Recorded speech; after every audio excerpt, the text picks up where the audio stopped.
programa de hoje vamos conhecer o BMW iX1, o primeiro X1 elétrico.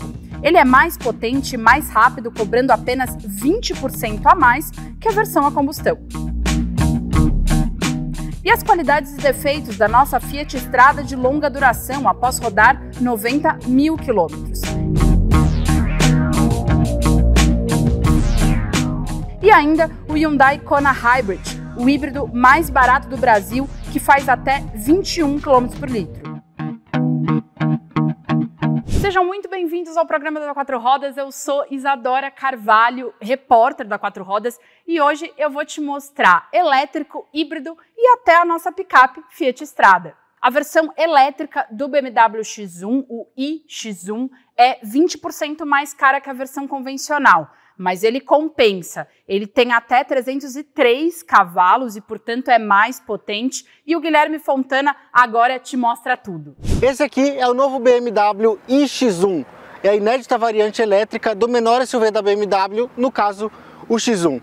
Ele também passa a ser o elétrico mais barato da marca e é o substituto oficial do i3, aquele antigo monovolume todo diferentão, todo futurista, que também foi o primeiro elétrico produzido em série pela BMW. Mas será que esse carro aqui segue os passos do seu antecessor?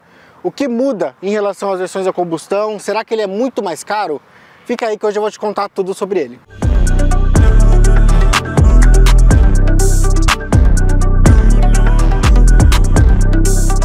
O X1 chega ao Brasil só nessa configuração aqui, que é a topo de linha, que é a xDrive 30 M Sport. Esse M Sport quer dizer que ele tem o pacote visual da M, que aí deixa com essa carinha mais esportiva, tem tudo em preto aqui, o para-choque é exclusivo.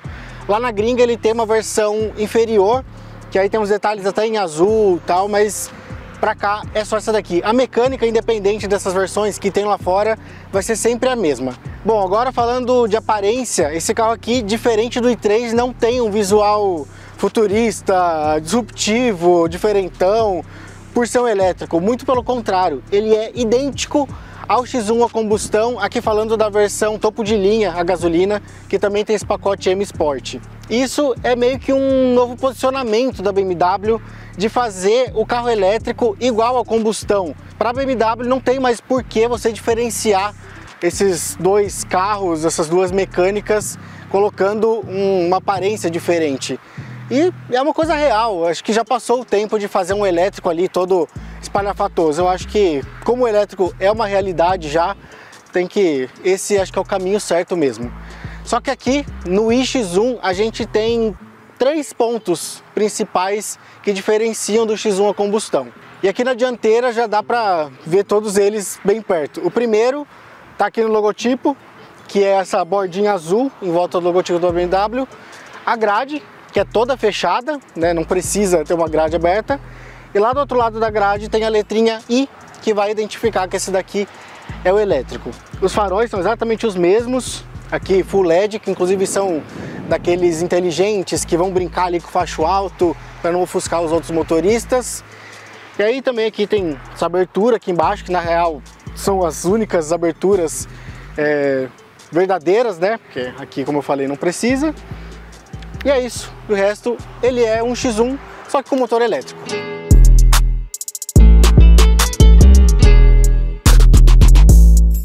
Essa lateral desse carro só corrobora que o X1 está na sua melhor fase. Ele tem linhas bem limpas, bem bonitas, os vincos aqui também, eles são marcados, mas não roubam tanto a atenção. E é um carro que ficou bem interessante. E o ponto alto aqui do visual, que dá para ver principalmente de lado, é esse vidro traseiro aqui bem pronunciado. Ele vem bem para frente aqui em relação às lanternas, por exemplo. Isso daqui dá uma pegada um pouco mais esportiva para esse carro. Outra coisa que também deixa ele mais esportivo são essas partes inferiores aqui, sempre pintadas na cor do carro nessa versão topo de linha. Entrando um pouquinho mais aqui, as maçanetas elas são bem embutidas aqui na carroceria, elas são bem rentes. O local de recarga também não muda em relação ao X1 convencional. É no mesmo lugar onde lá no X1 combustão é o bocal do tanque, mas aqui você abre, tem as tomadas. As rodas também são as mesmas do X1, são de 20 polegadas, tem um aspecto diamantado, só que elas são foscas. e tem pneus 245/40.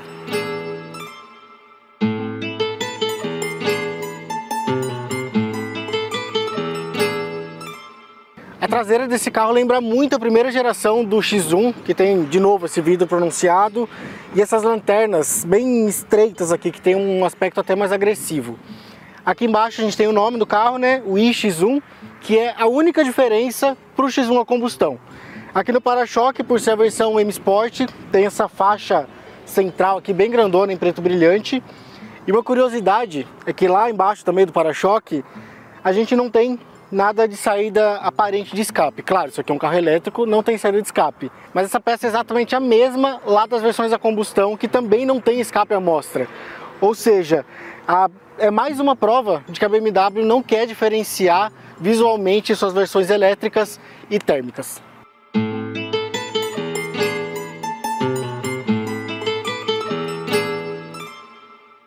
Agora vamos falar de porta-malas, que dá para abrir de várias maneiras. A abertura, claro, é elétrica, tem um botão lá na porta do motorista, tem o botãozinho aqui tradicional, pode ser aberto pela chave ou então daquela forma mais tecnológica, passando o pé ali debaixo do para-choque.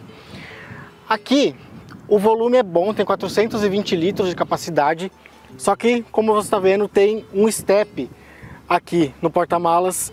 Isso daqui atrapalha bastante, pelo menos é um step temporário, né? É um step fininho. E essa outra bolsinha aqui, que você está vendo, é aquele carregador residencial com tomada normal de 3 pinos, que você pode carregar em qualquer tomada, desde que ela tenha aterramento. Agora eu vou te mostrar como que é lá dentro do iX1. Vamos lá comigo?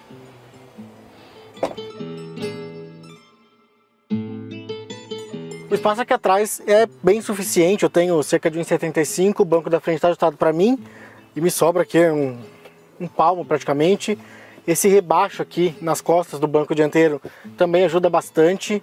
Como é um carro alto, também não tem problema aqui para a cabeça, então falta de espaço ele não tem. Inclusive tem uma coisa legal aqui que dá para controlar a inclinação do encosto, ele tem uma alça aqui no canto. Aqui a gente está no mais inclinado, que é para uma viagem maior, mas dá para você ir mais para frente aqui, ó, ficar desse jeito aqui. Ou você vai inclinando até chegar onde eu estava inicialmente. Mas na prática é um carro para 4 pessoas, né? É meio que um padrão da categoria. Porque aqui no meio o assento é mais duro, o encosto também. O túnel central não é tão alto, mas tem esse console aqui com saída de ar, com 2 portas USB, que ele invade bastante, e tem uma peça plástica ali também que invade a área onde seria do pé aqui do passageiro. Então na prática dá para ir em 2 pessoas aqui, puxar aqui, que vira um porta-copos, um apoio de braço, que aí a viagem fica bem mais confortável. O padrão de acabamento aqui atrás também é muito bom, é o mesmo lá da dianteira, exceto essa parte aqui de cima, que aqui é plástico rígido, lá na frente já é um material mais emborrachado, mas aqui onde você apoia o braço é macio, tem aqui essa imitação de aço escovado, aqui tem a saída de som, então padrão de acabamento aqui também é muito bom. Aqui é onde o X1 mais enche os olhos, porque é tudo muito bem feito, a qualidade do acabamento é muito boa, toda essa parte superior aqui das portas, painel, é tudo em material macio. Aqui tem uma grande variedade de texturas também, porque aqui é um couro, aqui já é um plástico com uma textura meio pontilhada, são cuidados bem legais. E tem outras coisas que também chamam bastante atenção aqui, começando pelo esquema das saídas de ar. Tem 2 ali na frente, uma central aqui, sozinha, e outra aqui no lado esquerdo do motorista. Só que é uma composição bem diferente. Outra coisa é esse console aqui central, meio flutuante, bem parecido com o do BMW iX, que tem aqui os comandos de música, de volume, câmera, modo de condução e o câmbio, né, o seletor de marcha e o botão de ligar o carro. Embaixo dele tem um porta-objetos bem grande, aqui até emborrachado, para não ficar nada escorregando, fazendo barulho. 2 portas USB, porta-copos. E outra coisa que também é muito legal, que é esse carregador de celular por indução, que é bem diferente do convencional, ele fica em pé, o celular vai ficar em pé. Então você coloca aqui o celular em pé, tem tipo uma travinha, parece uma catraca de montanha-russa, que você prende o celular e ele vai ficar ali bem exposto. Se chegar alguma coisa, você até consegue dar uma olhada aqui. Não pode mexer, claro, mas você vai ver que vai aparecer aqui, então ele fica bem à mostra. Esse conjunto curvo de telas aqui, você já viu várias vezes, está presente em praticamente todos os BMW mais novos. E só que aqui no iX1, assim como no X1, o tamanho é um pouquinho diferente, por exemplo, do de um Série 3. Aqui são 10,25 polegadas no quadro de instrumentos e 10,7 polegadas na central multimídia. Claro, a multimídia tem Android Auto e Apple CarPlay sem fio, uma qualidade de imagem muito boa. O quadro de instrumentos, você tem 3 visualizações diferentes. Essa aqui faz quase um losango aqui, um bumerangue mais aberto, mais fechado, e um outro bem minimalista que aparece só aqui o gasto de energia e a velocidade. Mas mesmo assim você consegue escolher bem o que você quer ver aqui no quadro de instrumentos. Normalmente eu falo sobre o modo de condução quando eu estou dirigindo, eu até vou falar um pouquinho mais, mas eu vou focar agora, porque tem uma coisa bem diferente aqui nesse carro, assim como lá no X1 também. Ele tem aqui os 3 modos principais que vão alterar a mecânica do carro. Então tem o personal, que é um modo normal, ali tem mais equilíbrio, o Sport, né, autoexplicativo, e o Efficient, que também deixa o carro ali mais econômico, deixa o carro um pouquinho, ele segura um pouquinho a potência e o torque do carro. Depois tem outros 3, que aí eles são visuais. Tem o Expressive, que você clica, vai mudar tudo, vai ficar tudo com umas coisas amarelas, azuis, aqui a iluminação ambiente vai ficar toda amarela. Tem o modo Relax, que aí fica uma coisa mais dark, assim, um clima mais escuro, até para viagens noturnas. E aí tem o Digital Art, que aí ele fica com essa pegada tudo roxo, verde, parece que o quadro de instrumentos com essa imagem bem diferentona, é um NFT isso na real, e a iluminação ambiente fica toda roxa. Esses 3 modos aqui de ambiente, na verdade, eles também mudam a massagem, porque esse carro tem massagem aqui no banco do motorista só. Bom, então só complementando aqui os equipamentos, tem vários tipos de massagem, tem várias cores aqui ambiente, tem LED por toda parte, head-up display, um teto panorâmico bem grande e o sistema de som da Harman Kardon muito bom, com graves bem pronunciados. Tem também aqueles sistemas ADAS, né, que a gente chama, que são sistemas de condução, piloto automático adaptativo, frenagem automática de emergência, a frenagem automática lá da traseira, que quando você vai chegando muito perto da parede ou de algum objeto, o carro vai frear sozinho. Isso tudo você vai selecionar aqui no quadro de instrumentos. Mas entre esses equipamentos eu senti falta de um que é muito útil para o dia a dia, que é o alerta de pontos cegos. Esse carro aqui não tem. Ele tem aquela correção de faixa também, mas o alerta de ponto cego não tem e faz falta. Bom, então agora eu vou te falar sobre a mecânica desse carro, contar como ele anda e qual é a autonomia dele. Vamos lá?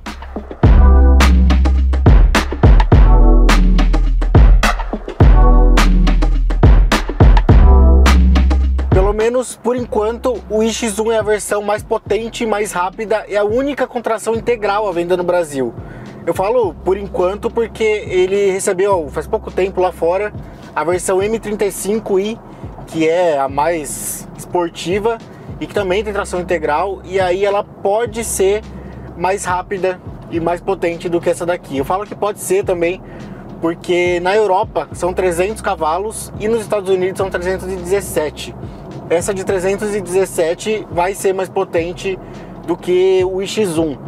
E eu tô falando também sem saber ainda se essa versão vem ao Brasil. É muito provável que venha, mas a gente ainda não tem nenhuma confirmação. Voltando a falar da tração integral, é justamente isso que a letra xDrive 30i, o X, quer dizer aqui na versão desse carro. E essa tração ela é feita pelos motores, basicamente, que são instalados nos eixos. São 2 motores elétricos, um no eixo dianteiro e outro no eixo traseiro, que aí vai configurar essa tração integral. Juntos, esses 2 motores entregam 313 cavalos de potência e 50,4 kgfm de torque. A versão abaixo dessa daqui, vendida no Brasil, que é a topo de linha a combustão, né, a gasolina, tem 204 cavalos de potência e 34,6 kgfm de torque. A versão topo de linha a gasolina no Brasil, que fica imediatamente abaixo dessa daqui, tem 204 cavalos de potência e 32,6 kgfm de torque. E com esses números o X1 tem desempenho de esportivo mesmo. Nos nossos testes ele foi de 0 a 100 km por hora em 5 segundos e meio. É praticamente o que o Camaro fez também nos nossos testes. Na comparação com a versão topo de linha gasolina, são pouco mais de 2 segundos mais rápido. Lá o gasolina fez 7,9 segundos. Esse desempenho, claro, vai depender do modo de condução que você selecionar aqui. Eu já falei um pouquinho sobre eles agora há pouco, mas eu deixei o melhor para o final, porque aqui tem uma aletinha atrás do volante, que obviamente não é para trocar marcha. Esse carro não tem marcha para trocar. É o Boost, que você aperta aqui a aleta e aí ele vai te liberar o desempenho máximo, toda a força desse carro por 10 segundos. Ele faz uma contagem regressiva aqui no painel para você pisar o máximo que puder nesses 10 segundos. Só que aí, claro que a bateria vai sofrer um pouquinho. Esse desempenho, essa rapidez desse carro é bem nítida aqui quando você está andando com ele, no dia a dia ou na estrada, como eu estou aqui agora. É claro que você consegue dirigir esse carro de forma tranquila ali, sem muita agressividade, mas caso você queira diversão, você precise de mais força, ele vai te entregar. E é bem diferente do X3 nesse sentido. O X3 está acima desse aqui, só que lá ele é um pouco mais suave. Quando você dá o kickdown, ele entrega força, mas é um pouco mais progressivo. Aqui no X1 não, você pisa e ele dá aquela pancada mesmo, que é uma coisa bem característica de elétrico. São 50 quilos de uma vez só, aqui numa patada mesmo. A direção desse carro também é bem voltada para a esportividade, ela tem um pezinho a mais aqui. É bem característica de BMW, só que esse volante eu achei um pouquinho grosso demais aqui. O aro do volante é onde você pega. Alguém que tem a mão um pouquinho menor que a minha vai talvez se sentir um pouco incomodado. A suspensão também tem uma pegada mais esportiva, ela é um pouquinho mais rígida do que no X1 convencional. Ela tem um curso aí dos amortecedores menor e um ajuste mais firme, mais rígido. Na prática, por exemplo, na estrada, como eu tô aqui agora, isso ajuda muito na estabilidade, o carro fica bem coladinho no chão. Em curva também, ela não tem nenhum problema, não vai te passar nenhuma insegurança, muito pelo contrário. Na cidade, você vai sentir um pouco da buraqueira, você vai sentir umas pancadinhas a mais, só que as pancadas não são secas, elas têm uma boa absorção, não vai ser incômodo. Inclusive, uma coisa legal de falar é que a suspensão desse carro me lembrou muito a dos sedãs da BMW. Ele não remete aos outros SUVs, não remete aos SUVs maiores. Ele remete a um Série 3, por exemplo. Para fechar, faltou falar de um dos principais pontos de um carro elétrico, que é o alcance, né? Que é a autonomia. Esse carro aqui tem uma bateria de 66,5 kWh. É uma bateria consideravelmente pequena. É perto ali que um Chevrolet Bolt tem. O Bolt tem 66, esse aqui 66,5. Mas ele dá conta, para a proposta urbana desse carro ele dá conta. Segundo os nossos testes, a autonomia média desse carro aqui, fazendo um consumo ali urbano e rodoviário, é de 366 km. É uma autonomia suficiente, boa ali para urbano, para você pegar um trechinho de rodovia, mas não dá para ir muito mais longe do que isso. E vale dizer também sobre a regeneração aqui, que é quando a desaceleração ou a frenagem vai converter a energia cinética em energia elétrica para a bateria. Ele tem, além do modo B aqui no câmbio, que você dirige no D ou no B. No B é só você soltar o pé do acelerador, ele já reduz bem forte. Ou então você coloca no D e aí tem 4 níveis, na verdade, aqui de desaceleração, de regeneração. Tem o baixo, o médio e o alto, considerando a força que o carro vai reduzir, ou tem o adaptativo. Então, por exemplo, eu tô aqui numa rodovia, agora eu tô no modo D. Se eu soltar o pé do acelerador, ele não vai frear. Ele vai meio que continuar aqui numa banguela. Se um carro entrar na minha frente, ele já vai frear sozinho automaticamente. Eu não tô falando do piloto automático adaptativo. É a frenagem adaptativa mesmo. Que aí ele vai controlar de acordo com a distância do carro à frente. É bem útil para a estrada, porque na estrada não dá para você dirigir muito com o B ou com outro nível um pouco mais forte aqui de regeneração, porque você acaba brigando com o freio, você tem que ficar pisando um pouquinho mais para brigar aqui. O adaptativo é a condição ideal para rodovia.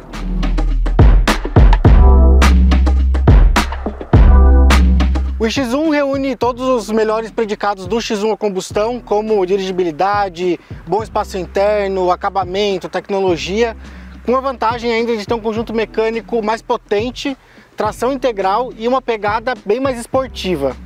Mas ele vai cobrar mais caro por isso, além de ser o único importado da Alemanha. Todas as outras versões já são nacionais. Só que na prática a diferença de preço entre essa versão aqui e a mais cara, a gasolina, é só de 20%. É uma diferença já consideravelmente pequena. Então é isso. Agora é sua vez de falar o que você achou do X1. Acha que ele compensa em relação a outra versão mais cara, a gasolina? O BMW X1 chega em versão única no Brasil, custando cerca de R$420 mil e é o elétrico mais barato da marca. Basta saber se esse valor cabe no seu bolso. E agora eu chamo para um break rapidinho e daqui a pouco a gente está de volta. E agora nós te mostramos as qualidades e defeitos da nossa Fiat Strada após rodar 90 mil quilômetros, na seção longa duração, que é a seção na qual testamos os carros por 100 mil quilômetros. E eu já posso te adiantar que a estrada está muito íntegra, mesmo estando muito rodada. Vamos ver a avaliação do Henrique Rodrigues? Essa nova geração da Fiat Strada não tem versão Adventure, mas rodar com ela até chegar aos 100 mil quilômetros vem sendo uma grande aventura. Ela, por sinal, já está chegando ao final do teste, ela já está quase pronta para ser desmontada, mas nesse momento eu tenho muito para falar sobre o desgaste dela e também sobre o desgaste que a rede de concessionárias Fiat vem nos causando.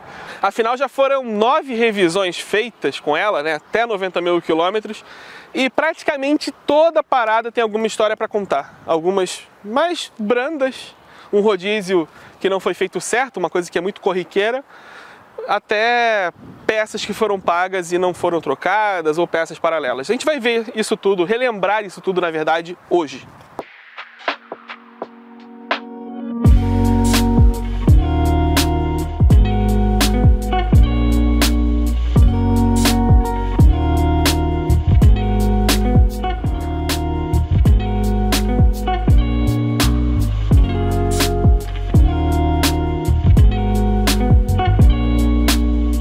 Se você não conhece o teste de longa duração, saiba que ele é um dos mais tradicionais da 4 rodas. Faz 50 anos que nós compramos os carros e rodamos seus milhares de quilômetros até desmontar ele para ver como foi o desgaste. A Fiat Strada está fazendo um ciclo atual de 100 mil quilômetros, ela já está quase chegando ao fim do teste e será completamente desmontada muito em breve. Mas 90 mil quilômetros já se passaram e saiba que nesse tempo inteiro nós aprendemos muito sobre essa nova geração da Fiat Strada, em termos de desgaste de componentes, né, de componentes que têm gastos de uso normalmente, e também de certas manias que o carro tem, e como eu falei também, do convívio com as concessionárias, que não é nada fácil. A gente viu algumas características se repetindo ao longo das paradas, né, ao longo das revisões. E não é tão legal não, na verdade é bem cansativo.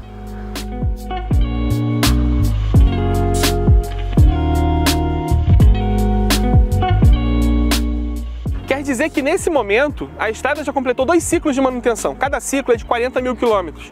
É na revisão de 40 e de 80 mil que ela vai além da troca de filtro de ar do motor, filtro de cabine, filtro de óleo, troca de óleo, e também tem a troca do fluido de freio e de embreagem e a troca das velas. Sim, a Fiat recomenda a troca de vela a cada 40 mil quilômetros, que é um prazo normal se as velas forem convencionais. Só que esse motor Firefly, seja 1.0 ou 1.3, usa velas de irídio, que são velas com uma durabilidade que chega a ser 3 vezes maior para alguns motores, mas a Fiat recomenda essa troca antecipada para manter eficiência do motor, níveis de emissões de poluentes, enfim. A revisão preconiza essa troca e nós cumprimos. Bem, nós tentamos trocar as velas aos 40 mil quilômetros, porque a Fiat Amazonas, que foi a concessionária onde nós fizemos essa revisão, dificultou as coisas. Nós fizemos o pedido da revisão padrão da Fiat, que inclui já o valor das velas, coisa de 500, 550 reais. É bem caro. E, enfim, na hora que nós fomos pagar, ainda incluía, sem a nossa autorização, né, não nos questionaram se nós queríamos isso, aditivo para a gasolina, que eles chamam de limpeza de bicos via tanque, um nome bem bonito, ozonização da cabine, do ar-condicionado, que é uma coisa que na hora que você abre a janela já perde meio que o efeito, e ainda um kit de lubrificação da carroceria, que é a graxinha para colocar nos vidros, nas portas, fechaduras. Enfim, eles nos cobraram, não avisaram, a revisão saiu R$400 mais caro do que estava previsto. Serviço feito e pago. Na hora que nós fomos fazer a verificação da revisão, aí que nós descobrimos que o filtro de óleo não havia sido trocado, o fluido de freio de embreagem não havia sido trocado como estava previsto, também não haviam colocado o filtro de ar-condicionado que pagamos à parte direito na caixa e estava completamente amassado e praticamente inútil para a saúde dos ocupantes, é maravilhoso. E o pior é que as velas não haviam sido trocadas. A parte mais cara da revisão, um componente caríssimo, né? Metade da revisão quase era de vela, não havia sido trocado. E aí nós voltamos na concessionária e exigimos o nosso direito de consumidor, né?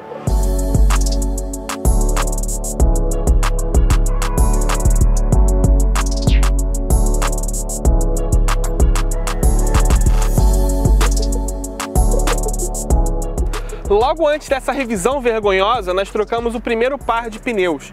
Trocamos em pares porque havia uma diferença de desgaste, que também nós, na verdade, só prolongamos, né, essa diferença fazendo a troca dos pares de forma independente. Porque os pneus que ficam na dianteira normalmente já gastam mais e mesmo fazendo rodízio não há essa compensação, não houve essa compensação. Mas o fato é que nós trocamos os Dunlop EnaSave que vieram de fábrica na estrada, né, porque ela tem esse item que era opcional, que é a roda de 16 polegadas, que agora já é padrão nas versões Range e Ultra, e colocamos os pneus Bridgestone Ecopia, que são os pneus originais do Corolla nessa medida. Saiu até mais barato optar por esse pneu, teve alguma discreta melhora no consumo e eles estão aqui até agora, vão resistir até o final do teste, vão cumprir aí seus 40, 50 mil quilômetros, não, na verdade 60 e 50 mil quilômetros, porque 10 mil quilômetros depois nós trocamos o segundo par, mas muito bons, bom de aderência, bom de atrito. Os Dunlop não eram ruins, eram muito bons também, mas eles acabaram relativamente rápido. Fica já esse aviso que os pneus originais vão durar aí seus 40 mil quilômetros fazendo o rodízio certinho. Por sinal, 50 mil quilômetros também é o tempo que vem durando as pastilhas de freio. A gente já está prevendo que isso vai ter que ser trocado aos 100 mil quilômetros após a remontagem do carro. Nós trocamos essas pastilhas dianteiras aos 50 mil na parada lá na Dinalto, de Teófilo Otoni, Minas Gerais. O conjunto de pastilhas ali não custou nem R$400, mas essa revisão foi um pouco chata. Por que aconteceu? O que nós fomos descobrir quando o carro retornou para São Paulo é que haviam cobrado um filtro de gasolina que não estava previsto na revisão e que também não foi trocado. Só erraram uma vez, pelo menos, né? E também cobraram 2 aditivos de combustível e colocaram um filtro de óleo de marca paralela. E nem era uma marca boa. Tem marca paralela que é boa, mas tem marca paralela que nem para ser paralela serve.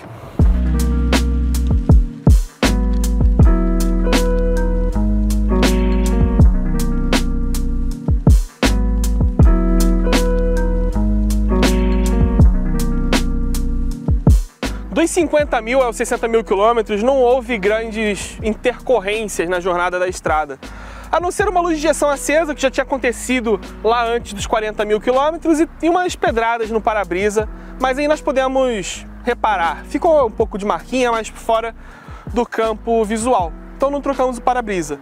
E na revisão dos 60 mil quilômetros, que era um marco para o fim do longa duração, até alguns anos atrás, nós fizemos o serviço na original de Guarulhos, não tivemos problema.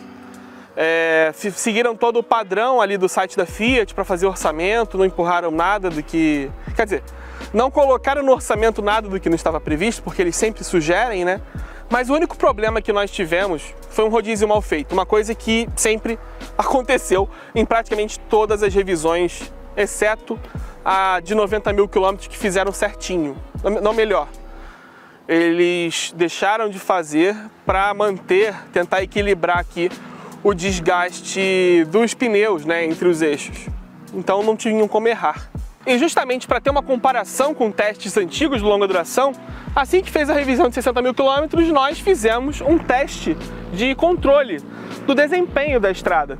Então levamos novamente para a pista e descobrimos que ela havia ficado mais rápida no 0 a 100, muito mais rápida na verdade, do que ela era quando 0 km. E eu não sei se você não estava por aqui conosco, digamos assim, ela teve um problema. Quando nós compramos o carro, ela não estava com seu desempenho 100%, ela estava manca.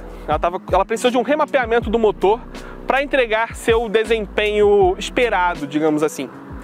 Então nós refizemos o teste de 1000 km aos 5.000 km e aí ela já estava normalizada. E na comparação com esse momento de 5.000 km, ela melhorou aos 60 mil, 1,3 segundos no 0 a 100. Ela fez 12,7 segundos, o que é um tempo muito bom para esse motorzinho 1.6, que nesse carro aqui ainda tem 109 cavalos. Depois eles reduziram para 107 com o Procon GL8, mas o nosso carro ainda tem a potência maior que esse 1.3 teve.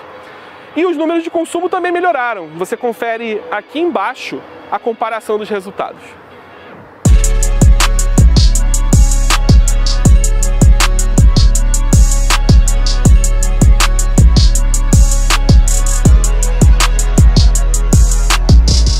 Na revisão de 70 mil quilômetros, uma coisa ficou muito gritante, que é as concessionárias tentando empurrar a limpeza da caixa da evaporadora do ar-condicionado ali dentro do painel onde fica o filtro do ar-condicionado.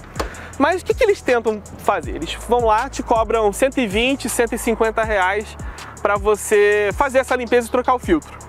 Só que na Brilhalto, lá do Rio de Janeiro, eles cobraram 300 reais por isso. E, putz, não dá, né?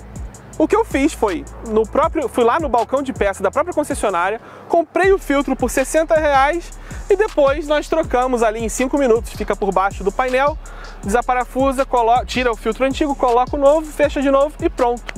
Porque eles falaram que a troca, né, a peça do filtro e a mão de obra para troca ia somar os 300 reais. Eu não sei quantos meses eles iam demorar para trocar esse filtro. Mas não dá, né? Botar 300 reais para trocar um filtro é sacanagem. Então, se você tem um mínimo de conhecimento, tem um Fiat, te cobram, ou qualquer filtro de outra marca, um filtro de ar-condicionado, não costuma ser mais de 100 reais nos carros mais complexos. Se te cobrarem muito, se quiserem forçar essa limpeza da caixa, compra a peça e tenta trocar. Se não conseguir, leva no mecânico que vai te cobrar 20 reais para trocar esse filtro, porque não costuma dar trabalho. É mais fácil, né? E, bem, fica feio para a concessionária fazer isso, né? Imagino minha mãe chegando na concessionária, cobrando 300 reais dela para trocar um filtro de ar-condicionado. É muita sacanagem.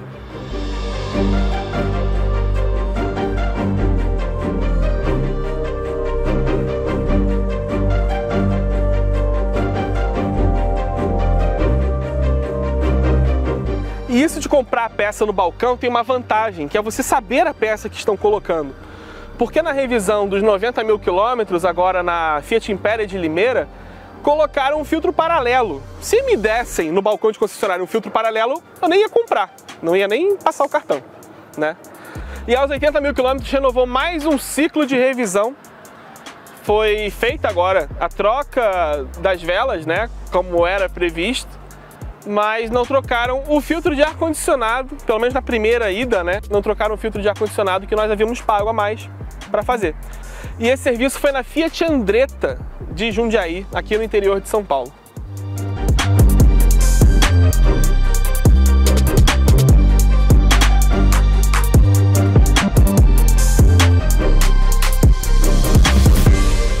Sabe o que isso tudo significa? Que é muito difícil e cansativo encarnar o dono de um Fiat. Pelo menos está sendo com a Fiat Strada, porque a cada parada tem um estresse.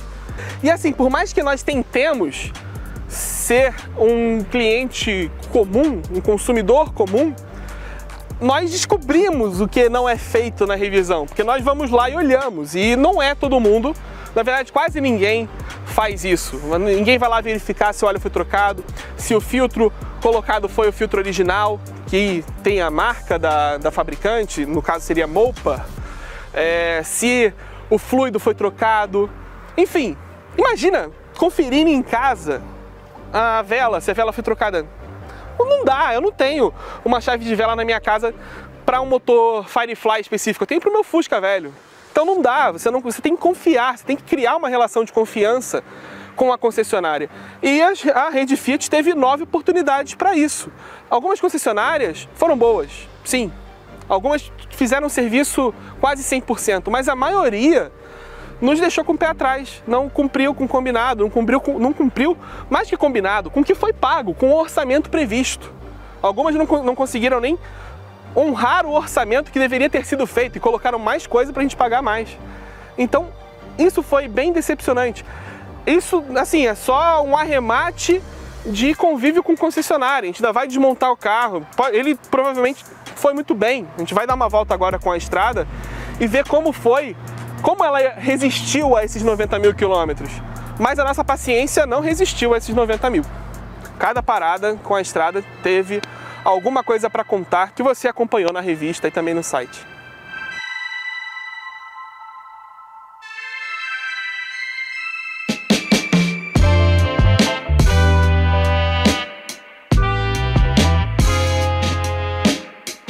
Desgaste mesmo é o da embreagem. Depois dos 70 mil, eu tô pegando o jeito.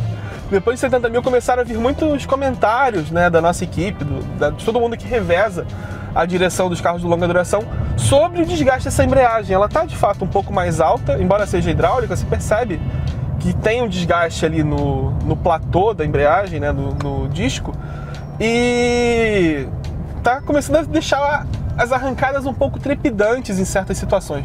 Mais difícil de arrancar em ladeira, enfim. Aqueles problemas que se tem usualmente quando o carro tá com a embreagem no fim. E a gente já tava olhando, né? Pô, 70 mil quilômetros, um carro com câmbio curto, que exige uma certa rotação para você arrancar mesmo com o carro, para a embreagem acoplar direitinho, e devia ter acabado a embreagem. Mas não, pelo menos na revisão de 70 mil, de 80 mil, 90 mil, as concessionárias falaram, olha, não tem por que trocar.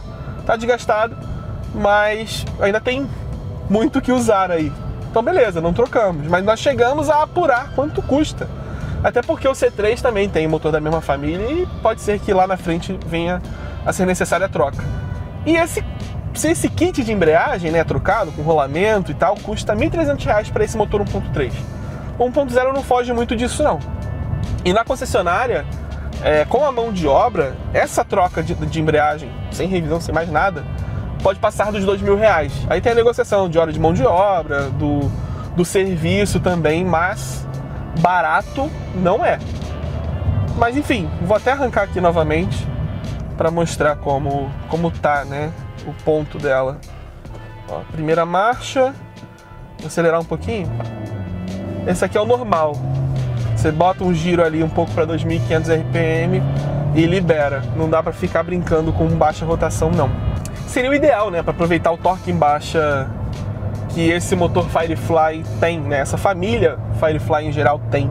Mas tem que levar um pouquinho o giro ali para arrancar com o carro. Paciência. Mas é uma sensação, essa sensação de carro gasto, eu não sinto nessa cabine. Porque o carro continua silencioso, 90 mil quilômetros no odômetro e a cabine está silenciosa. Eu peguei Fiats mais novos, lançados depois da estrada, com muito barulho de acabamento interno batendo quando você passa por irregularidades do piso. Na estrada isso não acontece. Essa estrada ela tá passando uma solidez de projeto, né, de estrutura pra gente muito impressionante. Mas putz, é um carro de 90 mil quilômetros, ele já fez muita coisa na vida. Já viajou para um monte de lugar, já pegou paralelepípedo, off-road, chuva, temporal, alguma lama, enfim. Foi usado como um carro de verdade, né? E continua muito bem, os painéis de porta não batem, o painel continua íntegro. Isso me surpreendeu bastante. Até por aquela relação que a gente fazia entre a estrada e o mob, por semelhança de projeto, principalmente aqui, da coluna B para frente, o mob fazia barulho, esse carro não faz barulho. E o mob foi desmontado aos 60 mil quilômetros. Mas tem alguns desgastes de tempo, né? A tampa do filtro de ar do motor, ela já foi aberta tantas vezes que ela tá frouxa, ela tá sem rosca. Então a gente vai ver agora se, né, após a revisão dos 90 mil quilômetros, ela passou a abrir. A gente vai ver se conseguimos trocar isso em garantia ou a gente deixa uma adaptação que nós fizemos para ter um atrito entre o parafuso e a parede de plástico ali do encaixe mesmo, da presilha, para manter no lugar, porque se ela abre essa tampa, como a sucção é de baixo para cima e vai direto para o TBI, se aquilo ali abrir, a sujeira vai entrar pro TBI, vai pro motor, vai arranhar a parede de cilindro, vai começar a gastar óleo. E daqui a 10 mil quilômetros nós vamos descobrir que isso aconteceu quando abrimos o motor. Mas é um parafuso de metal contra uma estrutura de plástico, sem nenhum pino de metal ali, sem nenhuma rosca de metal para fazer a trava. Então, depois de 9 trocas de filtro de ar do motor, mas a gente dobra para fazer a verificação da troca 18 vezes, para pelo menos aberto, acabou a rosca. E, bom, uma peça de carro não pode ser desenvolvida para uma durabilidade tão pequena. Inclusive, numa revisão, a gente chegou a pegar o carro com essa tampa, né, mal fechada. A gente chegou a reportar isso, tem imagem aí para te mostrar. E outra coisa que desgastou foi a capota marítima. Desde o início nós apontamos que a capota marítima não consegue vedar perfeitamente a caçamba. Entra a água, se você pega a chuva entra a água, se você pega estrada de pó, vai entrar poeira também, vai sujar o que você colocar ali. Não dá para usar como porta-malas. Mas piora quando a capota começa a ressecar. Resseca, faz fissuras e pontos de entrada de água ali. E é o que está acontecendo, né? Depois de 2 anos usando o carro no sol, chuva, intempéries diversas, ressecou, a capota está mais dura, está mais difícil para abrir e fechar. Mas isso acaba acontecendo mesmo com picape. Eu só não esperava que isso fosse acontecer em 2 anos. Já tive picape da família que eu tive que trocar depois de 5, 6 anos a capota original. E a capota que a gente botou depois durou menos ainda.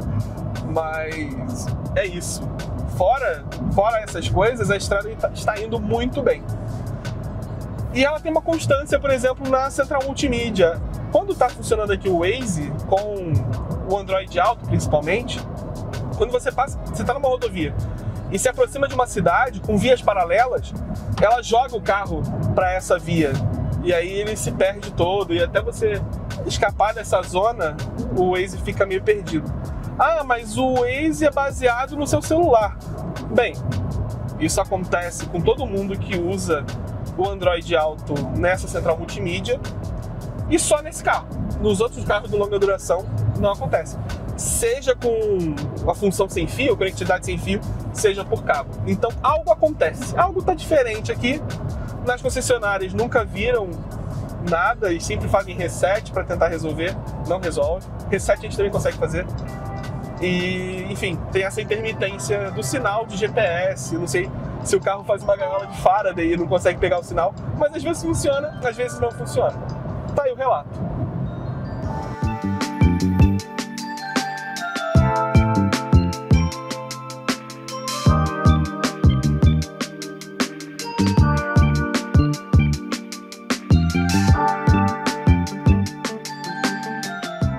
Agora começam os ritos finais do teste da Fiat Strada no longa duração, praticamente seu processo de descomissionamento. Nós vamos descobrir quanto que ela está valendo no mercado, seja na troca por outra estrada, na troca por uma picape concorrente, ou numa loja de seminovos, ver quanto o mercado paga numa estrada Vulcano 1.3 manual muito rodada. E depois vem seu completo desmantelamento, seu desmonte, para aí sim descobrirmos o que aconteceu dentro daquele motor, como as suspensões traseira e dianteira resistiram ao nosso asfalto, como essa cabine aqui ficou ou não bem vedada, se tem muita poeira aqui por baixo que a gente não está vendo. Mas enfim, o carro está bem íntegro por dentro, por fora também, está bem resistente. Acho que essa característica da primeira geração da Fiat Strada foi mantida nessa geração, pelo menos eu estou bem surpreso com o estado. Na verdade, todo mundo está bem surpreso com o estado desse carro aqui após tanta quilometragem, mas a verdade vem na hora do desmonte. E é isso. Nos vemos em breve, não deixe de acompanhar o desmonte na revista, no site. E é isso aí. Também fica aquela velha recomendação, fique atento às revisões que fazem no seu carro. Até a próxima. Daqui a pouco esse motor vai deixar de ligar por um tempinho, vai ser completamente desmontado, vai ser legal. Vamos nessa que ainda tem muita quilometragem.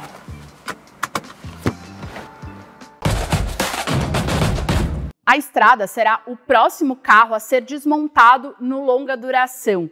E só aí que vamos poder aprovar ou desaprovar a picape. Cena para os próximos capítulos. E agora nós vamos te mostrar o híbrido mais barato do Brasil, o Hyundai Kona. Ele custa R$ 169.990, enquanto o Corolla Altis Hybrid custa pouco mais de R$ 183.000. É uma diferença bem significativa e agora a gente te mostra tudo. Os dois carros híbridos mais vendidos do Brasil são híbridos plenos, também chamados de híbridos convencionais. Eles são um bom meio termo entre um motor a combustão e um motor elétrico. A bateria não é grande demais para deixá-los muito caros e ao mesmo tempo é grande o suficiente para dar alguns quilômetros de autonomia no modo elétrico e principalmente ótimo consumo. Também se economiza por não haver carregamento na tomada. A bateria só é recarregada pela frenagem regenerativa e pelo motor a gasolina. É o caso do Hyundai Kona. Ele é o novo híbrido pleno mais barato do Brasil. Mais do que isso, ele chega ao nosso país de uma maneira bem curiosa. E eu vou te contar tudo agora.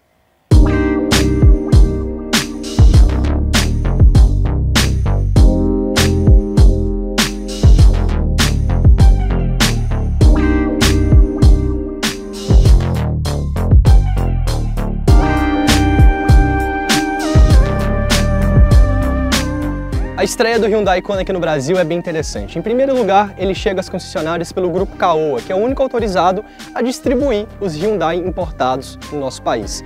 Além do Kona híbrido, a gente também tem o Kona elétrico, que em termos estéticos se diferencia principalmente pela falta dessa grade frontal. Mas também é curioso que justamente na semana em que o Kona foi anunciado no nosso mercado, a nova geração dele chegou no exterior. Ou seja, em termos estéticos, o Hyundai Kona atual que nós temos aqui é completamente diferente do que é o atual lá fora. Você está vendo aí na sua tela esse design bem futurista.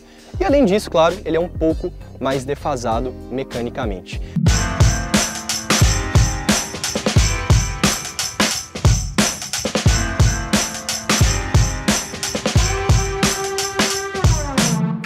Em termos de design, o Kona não é das maiores unanimidades. Essa ideia de DRL separada dos faróis é bem comum, mas convenhamos que as linhas aqui não são tão bem assim. Como eu te disse, a forma mais fácil de você diferenciar a versão híbrida da versão elétrica é pela grade, que aqui existe e no outro não. O design realmente mudou muito em relação ao novo Kona, mas em termos de mecânica, isso aqui é praticamente igual ao que nós temos na nova geração. No caso, um motor 1.6 aspirado unido a um motor elétrico que rende 141 cavalos e 27 kgfm. Eu já te adianto que ele é bem mais rápido e mais econômico que os Corolla híbridos, mas ao volante eu vou te contar um pouquinho mais disso.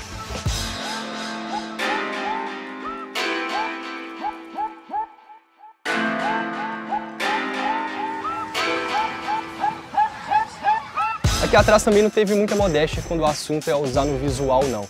Inclusive dá para lembrar um pouco do HB20 nessa questão dos repetidores de seta separados das lanternas de freio. A diferença é que no HB20 elas ficam até discretas demais, né? Um ponto de crítica do carro. Aqui é o contrário, elas são bem chamativas.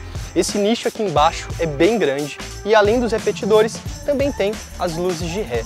Aqui em cima a gente tem simplesmente as luzes vermelhas que indicam a frenagem. Eu acho que é o ponto mais polêmico desse carro, ou pelo menos o que mais me desagradou em termos de visual. Mas além disso, o que vale destacar aqui é a antena do tipo barbatana, esse pequeno spoilerzinho que dá um estilo para o carro, e o porta-malas, que tem abertura manual e 374 litros de volume.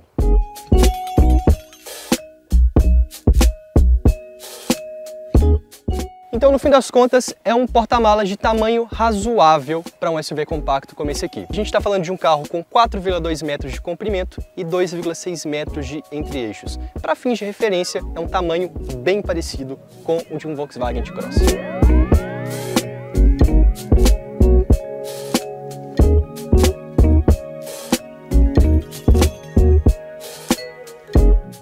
À primeira vista, o interior do Kona pode até decepcionar um pouco, mas isso é um pouco injusto também. Isso porque, por mais que a gente tenha materiais macios, também há bastante plástico duro, que tem um aspecto não muito agradável, mas eles são bem montados. A gente não vê bater, a gente não vê ranger e fazer barulho. Mas principalmente, o nível de equipamentos aqui é muito bom. Os bancos, por exemplo, são em couro, tem ajuste elétrico tanto para o motorista quanto para o passageiro, e não é só. Eles têm aquecimento e ventilação. O volante, claro, tem ajuste de altura e profundidade. A partida é dada por botão, ou seja, a chave é presencial. O freio de mão deu lugar ao freio de estacionamento eletrônico. O ar-condicionado, por mais que seja uma zona só, é digital. A central multimídia ela tem 10,25 polegadas, ela não é incrível, na verdade ela é mediana, mas até que atende o que é necessário. O sistema operacional é o mesmo de quase todos os carros da Kia e da Hyundai, que é um bom sistema operacional. E principalmente, ela tem Android Auto e Apple CarPlay. Ainda que seja com fio, também tem carregador de celular por indução. O quadro de instrumento tem as mesmas 10,25 polegadas e uma qualidade de imagem até melhor. E dessa forma, ele consegue nos oferecer tudo que a gente precisa, ou seja, as informações gerais do carro e um bom grau de personalização. Mas não é só isso não. Quando eu aperto esse botão, aparece aqui aquele head-up display clássico. Bem old school mesmo, com a plaquinha de acrílico, onde a imagem é projetada, ao invés de projetá-la, como nos carros mais atuais, direto no para-brisa. Apesar desse estilo um pouco mais retrô, ele é bem bom, ele é colorido e não só exibe velocidade ou dados básicos, ele exibe o limite da via, ele exibe as informações doadas, ele exibe pontos cegos, enfim. Me surpreendeu, na hora que eu vi a plaquinha aparecendo a primeira vez, eu pensei que seria algo mais arcaico, mas na verdade ele é melhor que muito head-up display mais moderno. E isso tudo para mim é até mais importante aqui do que em outros modelos, porque naturalmente, e eu sempre bato nessa tecla, quem compra um carro híbrido é uma pessoa que está ligada na tecnologia, uma pessoa que se dispõe, principalmente no Brasil, uma pessoa que assim abraça o ônus de ser um pioneiro. E essas pessoas não querem só um motor elétrico, eles querem uma experiência que transmita mais modernidade. Aqui não é a coisa mais high-tech do mundo, mas ao contrário de outros híbridos que eu já andei e que negligenciaram esse aspecto, tá bem servido, ok.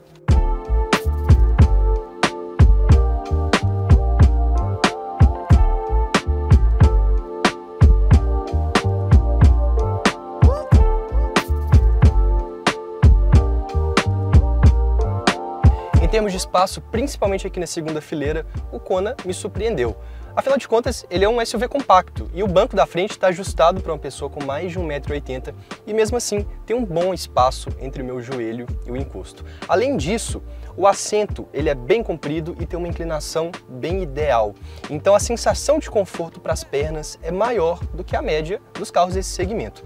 Além disso, a largura é boa, então dá para dizer que você consegue levar dois camaradas aqui de grande porte atrás sem grande desconforto. Não vai ter muita proximidade entre os ombros. E ao mesmo tempo, aqui no meio, por mais que um ponto negativo seja a ausência de saída de ar e a existência de só uma entrada USB, pelo menos o túnel central não é muito alto, na verdade ele é bem baixinho, ou seja, não se rouba muito espaço das pernas. Em geral, viajar aqui nesse carro atrás é mais confortável do que eu imaginei.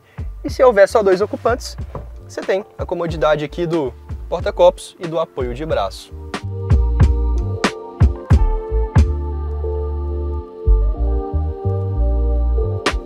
A manopla de câmbio redondinha pode até te confundir um pouco, mas obviamente o Kona não é manual. Aqui a gente tem um câmbio de dupla embreagem de 6 marchas que vem ficando cada vez mais comum em modelos da Kia e da Hyundai.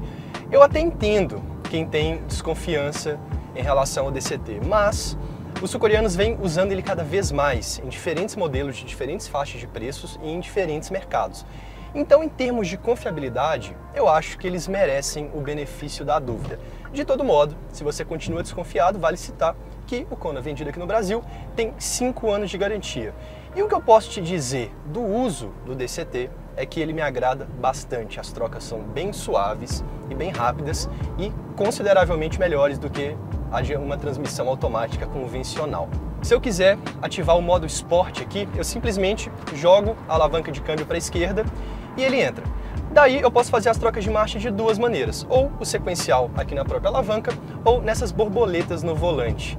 Obviamente, esse carro não tem um comportamento agressivo. O Sport simplesmente te dá um controle maior das trocas e muitas vezes segura um pouco mais a rotação para deixar o carro um pouco mais ágil. Nesse modo, ele vai de 0 a 5 km por hora em 10,5 segundos, ou seja, é um número médio, mas ao mesmo tempo é bem mais rápido do que os 13,5 segundos que o Corolla marcou no nosso teste há alguns anos. Mas o foco aqui não é esportividade, né? Num carro híbrido como esse, a gente quer saber principalmente do consumo.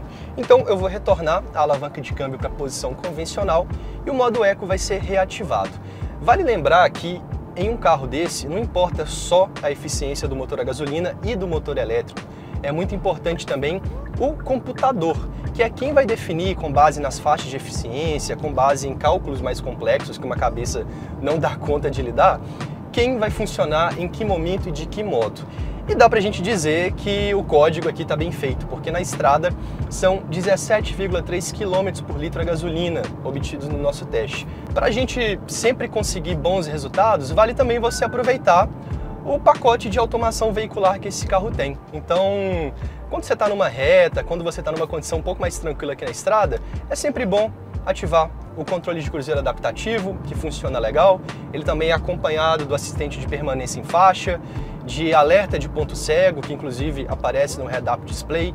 A gente também tem aquele alerta de tráfego cruzado, então se você está saindo de ré de uma vaga, ele te fala se tem um carro vindo aqui na transversal. Enfim, para um carro desse segmento, dessa faixa de preço, o ADAS está bem adequado, mais um ponto positivo para o Kona aqui. Outra coisa que vale citar é o ruído interno, que é baixo. A gente, obviamente, ouve essa reverberação da caixa de roda, um pouco do vento aqui no para-brisa, mas abaixo do que alguns concorrentes normalmente oferecem.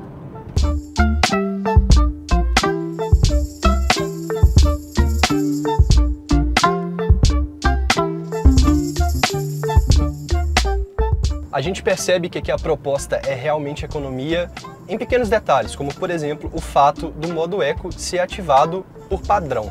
E ele realmente é econômico. Aqui na cidade chega a incomodar o tanto que ele prioriza o consumo frente à performance. Ele chega a ficar um pouco lerdo e tal, mas é muito fácil você ficar alternando entre o Eco e o Sport. Mas o seu bolso agradece, tá? Porque de acordo com os nossos testes, em ciclo urbano, o Kona faz 20,7 km por litro a gasolina. É um resultado realmente excelente. Sempre lembrando que híbridos assim costumam ser mais econômicos na cidade do que na estrada, porque é aqui no ambiente urbano que o motor elétrico se destaca, é mais eficiente, age mais tempo que o motor a combustão. Na estrada, em altas velocidades, o jogo se inverte. O motor 1.6 fica mais eficiente, mas ainda assim mais gastão do que o motor elétrico no menor cenário possível. Isso também ajuda a explicar por que, dentre outros fatores, um segmento que vem surgindo com a popularização dos elétricos é os carros elétricos de cidade, né?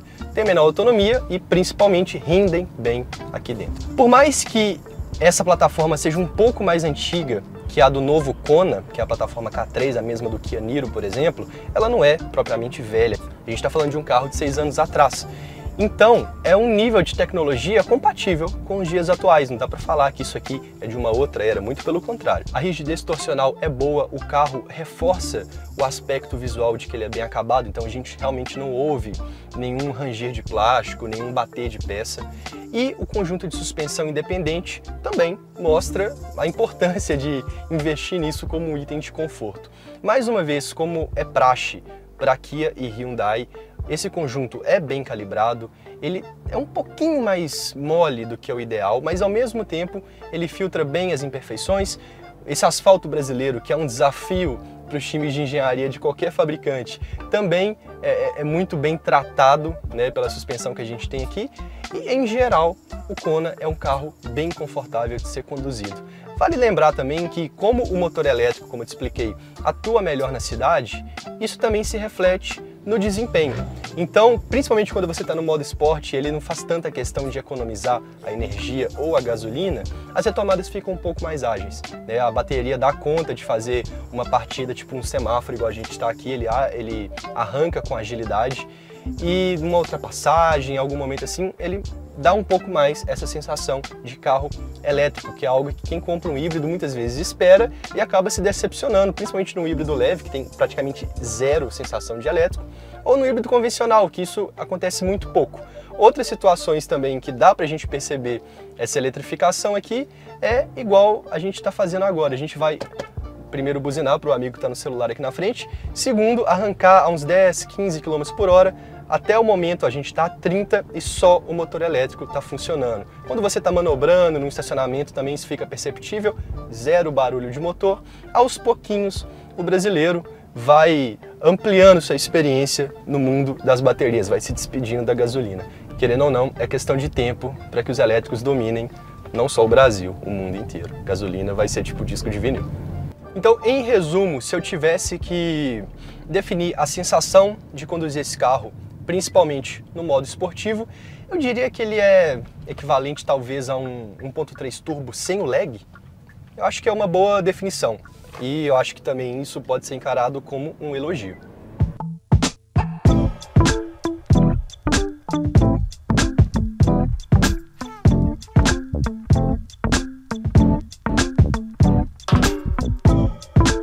No fim das contas, eu acho que dá para dizer que o Kona é um carro bem racional. Considerando que o nosso mercado não é prioridade no mundo, eu acho que é até ok a gente receber esse modelo bem na semana que a nova geração dele chegou no mercado exterior. Mas eu te explico antes que você me critique nos comentários. Ele é seguro, tem 6 airbags, por exemplo, não é um show de tecnologia, mas está bem servido nesse aspecto e é bem eficiente. É óbvio, por mais de 200 mil, eu acho que é muito dinheiro para o que temos aqui, mas esse desconto de 40 mil reais fez toda a diferença. A gente perde um pouco em comportamento dinâmico e bastante em estilo em relação à nova geração do Kona, mas ao mesmo tempo, gosto é relativo. Eu confesso que, na minha opinião, ele não é um carro bonito não, mas também não é horroroso e, principalmente, eu não deixaria de fazer um bom negócio simplesmente por estética. Mas ao mesmo tempo, ano que vem tudo muda. A Hyundai traz ao Brasil o Ioniq 5. Aí sim, é um dos melhores carros que ela tem no mundo e muito elogiado lá fora. Eu estou bem curioso para conhecer o que ela tem a oferecer com nova plataforma, novas tecnologias e claro, a gente vai te contar tudo, bem ou mal, sobre ele. Ao mesmo tempo também, a gente vai acompanhar o sucesso do Kona, com essa estratégia um pouco peculiar. Sem puxação de saco, sem má vontade, mas sim com uma avaliação franca, sempre. Lembrando que a nova geração do Hyundai Kona já foi lançada lá fora, mas mesmo sendo um modelo antigo por aqui, ele tem qualidades, em especial o preço mais atrativo. É isso, espero que tenham gostado do programa de hoje e peço que curtam e compartilhem os nossos conteúdos durante a semana até o próximo programa. E para acompanhar tudo sobre o mundo automotivo, acesse quatrorodas.com.br ou baixe o nosso aplicativo. Um beijo e até a próxima!